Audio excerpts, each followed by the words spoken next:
सुनो जी, अखिल आ रहा है अपनी नई नवेली दुल्हन को लेकर हनीमून के लिए। अभी उसी का फोन था। अमृता ने उत्साह के साथ कहा। शेखर बिना कोई प्रतिक्रिया व्यक्त किए अखबार में नजरें गड़ाए चाय की चुस्कियां लेते रहे। नैनीताल जैसे हिल स्टेशन पर रहने वालों के लिए मेहमानों के आने की खबर अखबार की चटपटी खबरों की तुलना में मामूली सी बात होती है। वो लोग अपने यहाँ ही ठहरेंगे। अमृता ने फिर से ध्यान आकर्षित करने का प्रयास किया। कब आ रहे हैं दोनों? खबर पूरी पढ़कर अखबार रखते हुए शेखर ने निर्लिप्त भाव से पूछा। इसी महीने की 16 तारीख को 3 दिन का कार्यक्रम है, पर मैंने तो इसी दौरान विशाल के यहाँ जाने का कार्यक्रम बनाया था। बेचारा कितने सालों से मिलने को कह रहा है। विशाल शेखर के घनिष्ठ मित्र है। अल्मोड़ा में उनका फार्म हाउस है। काम के सिलसिले में वे अक्सर नैनीताल आते रहते हैं और हर बार दोस्त से मिलने उनके घर अवश्य आते हैं। 2-3 बार तो पत्नी के साथ भी आ चुके हैं। वे भी मियाँ बीबी 2 ही प्राणी हैं। शेखर की तरह उनके बच्चे भी विदेश में बस चुके हैं। वे जब भी आते हैं इतने आग्रह से शेखर और अमृता को अपने फार्म हाउस पर आने का निमंत्रण देते हैं कि अब तो ना जा पाने पर उन्हें शर्मिंदगी होने लगी है। पर क्या करें, शेखर को अपने काम से फुर्सत ही नहीं है। अब इतने सालों में कार्यक्रम बना तो अखिल के आने की सूचना आ गई। अखिल अमृता की मौसेरी बहन का बेटा है। अमृता उसकी शादी में नहीं जा पाई थी, पर फोन पर बधाई देते हुए उसने आग्रह किया था कि वह हनीमून मनाने नैनीताल आ जाए। और अब जब वह आ रहा है तो वे कहीं और कैसे जा सकते हैं। अमृता ने शेखर को अपनी मजबूरी बताई तो वे मान गए। ठीक है, फिर कभी चले जाएंगे विशाल के यहाँ, कहकर वे तैयार होने चले गए और अमृता खुशी खुशी अखिल और बहू के स्वागत की तैयारियां करने लगी। अतिथि देवो भव के भारतीय संस्कार अमृता में कुछ ज़्यादा ही गहरे पड़े हुए हैं, इसीलिए आए दिन आने वाले मेहमानों की अवगत करते उसे जरा भी उकताहट नहीं होती, बल्कि दिल उल्लास और स्फूर्ति से भर उठता है। वरना वही नित्य की नीरस दिनचर्या। शेखर तो सुबह के गए देर रात तक घर लौटते हैं। अमृता भला टीवी, मैगजीन और बाई के संग कितना वक्त बिताए। फिर ज़्यादातर मेहमान घूमने आते हैं जो सवेरे नहा धोकर निकलते हैं तो देर रात तक खाना खाकर ही लौटते हैं। इसलिए काम का ज़्यादा बोझ भी नहीं बढ़ता और उनसे हंस बतियाकर अमृता तरोताज़ा हो जाती। इसी बहाने उसे चाय नाश्ते के संग अपनी पाक कला के गुर प्रदर्शित करने से मौके भी मिल जाते। शेखर भी ऐसे मौक़ों का पूरा लुत्फ उठाते हैं और खान पान के दौरान कई बार मजाक करने से भी नहीं चूकते। आप लोग आते रहा कीजिए, इसी बहाने हमें भी अच्छा खाने को मिल जाता है। अमृता झूठ मूठ आंखें तरेड़ देती, पर सच ही तो है। 2 लोगों के लिए कुछ बनाने का मन ही नहीं करता। फिर शेखर को डायबिटीज़ भी है, इसलिए परहेज का पूरा ध्यान रखना होता है। पर मेहमानों के आने पर 2 दिन उन्हें भी थोड़ी छूट मिल जाती है। सोचते हुए अमृता जल्दी जल्दी पानी भरने लगी। हिल स्टेशन पर पानी की बड़ी किल्लत रहती है। बड़ी मुश्किल से कुछ देर के लिए पानी चढ़ता है। अरे हाँ, उन्हें कुछ उपहार भी तो देना है। उन दिनों शादी में तो जा नहीं पाई, अब वो दोनों यहाँ आ रहे हैं तो अच्छा मौका है। पर क्या दूँ? कोई अच्छा सा जेवर या कपड़े या सौंदर्य प्रसाधन या नई गृहस्थी बसाने का कोई सामान, पर ये सब तो उनके पास होगा ही। फिर क्या दूँ? शेखर से पूछना तो बेकार है। वे तो इन बातों को झमेला मानकर दूर ही रहते हैं। सब कुछ मुझ पर ही छोड़ रखा है। अमृता वह पो में थी। उधेड़ बुन में उलझी वह घर के काम निपटाती रही। चलो आने पर उन्हीं से पूछूंगी या टोह लेने की कोशिश करूंगी कि उन्हें क्या चाहिए। सोचकर अमृता थोड़ी निश्चिंत हुई। निश्चित समय पर अखिल दुल्हन के संग आ गया।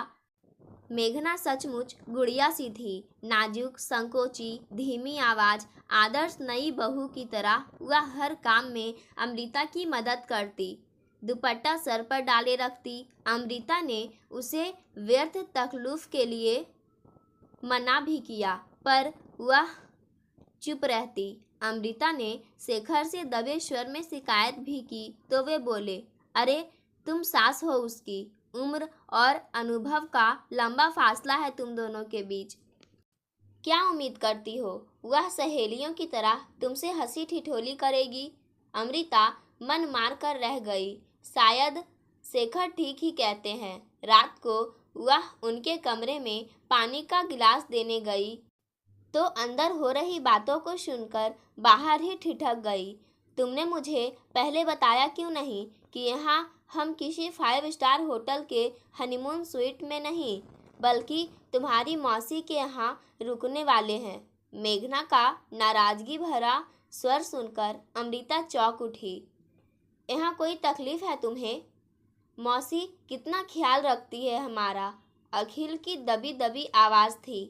मैं उन्हें दोष नहीं दे रही, वे तो ज़रूरत से ज़्यादा कर रही है हमारे लिए, लेकिन हम हनीमून मनाने आए हैं, एक दूसरे से खुलने के लिए, प्यार रोमांस के लिए।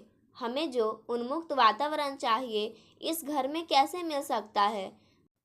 मैं तो सोच रही थी हम किसी आलीशान होटल के स्वीट में ठहरेंगे, जहाँ बस तुम और मैं और तुम होगे, तीसरा कोई नहीं। मेघना भावनाओं में बहने लगी थी। बंदिश तो यहाँ भी कोई नहीं है मेघना। मौसी तो कुछ नहीं कहती। अखिल का अपराधी सा स्वर उभरा। तुम समझ नहीं पा रहे मैं क्या चाहती हूँ। मौसी तो नहीं कहेंगी, लेकिन मुझे तो लगता है ना, नई ब्याहता हूँ, ससुराल है यह मेरा, संकोच जकड़े रहता है हर वक्त। तुमसे चुहल करते भी डर लगता है, कोई देख ना ले। मैं तो इतनी उमंग से जींस स्कर्ट, पारदर्शी नाइटी और जाने क्या क्या संग लाई थी, पर अब यहाँ। मेघना के स्वर में हताशा छलक उठी थी। अमृता का मन ना चाहते हुए भी उसके प्रति सहानुभूति से भर उठा। ठीक ही तो कह रही है बेचारी।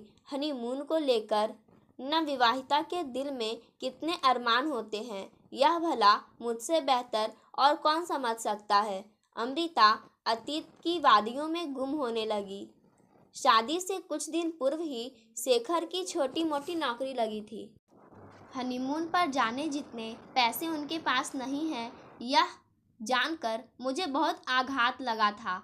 सिनेमा देखकर, सहेलियों से सुनकर हनीमून के जो ख्वाब संजोए थे, उन्हें बिखरता देखकर मुझे घोर पीड़ा हुई थी। आज शेखर हर तरह से संपन्न है। हिल स्टेशन पर हमारा घर है। हर 2-3 साल में हम विदेश घूमने जाते हैं। लगभग पूरा विश्व घूम चुके हैं, पर हनीमून ना मना पाने का संतरास आज भी दिल में सूल की तरह चुभता है। मैगजीन्स में जब हनीमून से जुड़े संस्मरण पढ़ती हूँ तो दिल में एक खालीपन उतर आता है। इस मधुर एहसास से मैं क्यों वंचित रही? आगे का वार्तालाप सुने बिना नम आंखें लिए अमृता जाकर अपने बिस्तर पर लेट गई। सवेरे वह सोकर उठी तो सिर भारी हो रहा था। मेघना को उसकी बिगड़ी हुई तबीयत का एहसास हो गया। लाइए, मुझे बताइए क्या करना है, मैं बना देती हूँ नाश्ता। अरे नहीं, अभी रम्या आकर बना देगी, तुम नहा धो लो। यहाँ पानी की थोड़ी किल्लत रहती है, कब नल आता है कब बंद हो जाता है पता ही नहीं लगता। ठीक है, मुझे बाल धोने हैं और कुछ कपड़े भी, थोड़ी देर लगेगी, कहकर मेघना नहाने चली गई। शेखर ऑफिस निकल चुके थे। तभी अखिल का एक दोस्त, जिसकी हाल ही में यहाँ नौकरी लगी थी, उससे मिलने आ पहुँचा। अमृता चाय नाश्ता तैयार करने रसोई में घुस गई। दोनों दोस्त बातों में तल्लीन हो गए। और बता यार, कैसा लग रहा है शादी करके? तू कुछ उखड़ा उखड़ा क्यों लग रहा है? कहीं भाभी से झगड़ा तो नहीं हो गया?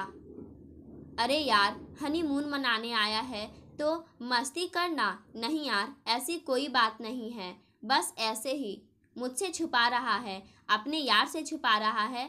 ठीक है भाई, शादी के बाद दोस्त पराये हो ही जाते हैं। चाय नाश्ते की ट्रे रखकर अमृता लौट तो आई, लेकिन कान उधर ही लगे रहे। देखे अकील क्या कहता है।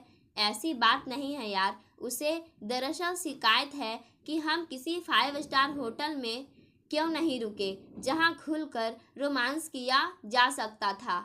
अखिल ने धीमी आवाज में कहा, हाँ तो इसमें गलत क्या है? ठीक ही तो कह रही है भाभी। अरे क्या खाक ठीक कह रही है, तू भी उसी का पक्ष लेगा? अभी जुमा जुमा साल भर हुआ है नौकरी लगे, बड़ी मुश्किल से इतना बचा सका हूँ कि उसे एसी में यहाँ ला सका और अच्छे से घूमने फिरने खाने पीने का खर्च उठा पा रहा हूँ। 5 स्टार होटल में रुकने के तो सारा पैसा स्वीट के किराए में ही निकल जाता। तो यह बात भाभी को क्यों नहीं बताता? बताई थी कल रात। कहने लगी कि पहले बताना चाहिए था, उधार ले लेते किसी से या नहीं आते। अब बताओ, गृहस्थी की नींव ही उधार के हनीमून पर कैसे रखता? लौटकर उधार चुकाने में हनीमून का सारा नशा ही निकल जाता और आते क्या नहीं।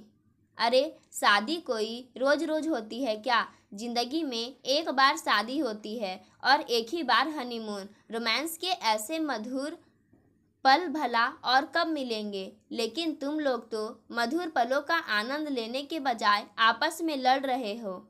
इसीलिए तो रात से मन खराब है। यहाँ बताने की हिम्मत नहीं पड़ी। सोचा अभी से क्यों उसका मूड खराब करूं। पहुंचकर अपनी मजबूरी समझा दूंगा, समझ जाएगी। आदमी को जितना मिल रहा है क्या उसी में संतोष नहीं करना चाहिए? कल को और कमा लूँगा तो देखना, उसे प्लेन में देश विदेश घुमाऊँगा, महंगे से महंगे होटल में ठहराऊँगा। पर दोस्त अभी ये सब मेरी सामर्थ्य से बाहर है। चादर से बाहर पाँव निकालूंगा तो दुनिया के सामने लंगा हो जाऊंगा। अखिल के स्वर में हताशा उभर आई थी। दोस्त ने सांत्वना में उसकी पीठ थपथपाई और चला गया। अपनी आंखों में नमी महसूस कर अमृता ने उन्हें तुरंत पोंछ डाला। प्यार भी कभी कभी कितना मजबूर हो जाता है। रात में अमृता को मेघना से सहानुभूति हो रही थी तो अब अखिल से।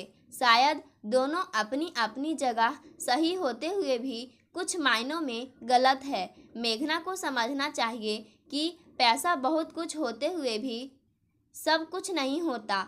सुखी गृहस्थ जीवन के लिए एक स्त्री को पग पग पर समझौता करना होता है। अभी तो शुरुआत मात्र है। दूसरी ओर अखिल को चाहिए था कि वह मेघना को विश्वास में लेकर ही यहाँ आता। आकाश में ऊंची उड़ान भरते पंछी के अचानक पर कतर दिए जाएं तो वह लड़खड़ाएगी ही। फिर भले ही आप कितने ही सहारा दो, संभलने में वक्त तो लगेगा ही। अमृता गहन सोच में डूब गई थी। वे दोनों घूमने निकले। इससे पूर्व ही वह एक फैसला ले चुकी थी। बच्चों कहते हुए अच्छा तो नहीं लग रहा, पर मजबूरी है। दरअसल इनके एक घनिष्ठ दोस्त की बेटी की शादी अचानक तय हो गई है। लव कम अरेंज वाला मामला है तो हमें कुछ दिनों के लिए वहां जाना पड़ रहा है। तुम चाहो तो यहाँ रुक सकते हो, मैं चाबी दिए जाती हूँ। लौटते वक्त पड़ोस में दे जाना। नहीं मौसी, उसकी ज़रूरत नहीं है, आप निश्चिंत होकर जाइए। हम अभी होटल में शिफ्ट हो जाते हैं। वैसे भी पूरा दिन तो हम बाहर ही रहते हैं। अखिल ने बीच में ही अपना मत रख दिया। सब कुछ अमृता की योजनानुसार ही हो रहा था।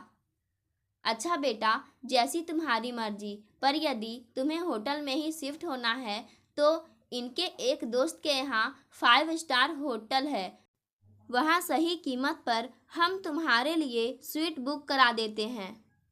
यह तुम दोनों को हमारी ओर से शादी का तोहफा है। अब इसके लिए इनकार मत करना, वरना मैं नाराज हो जाऊंगी। पर मौसी, इतना महंगा तोहफा? नाना, तोहफे की कीमत नहीं आंकते।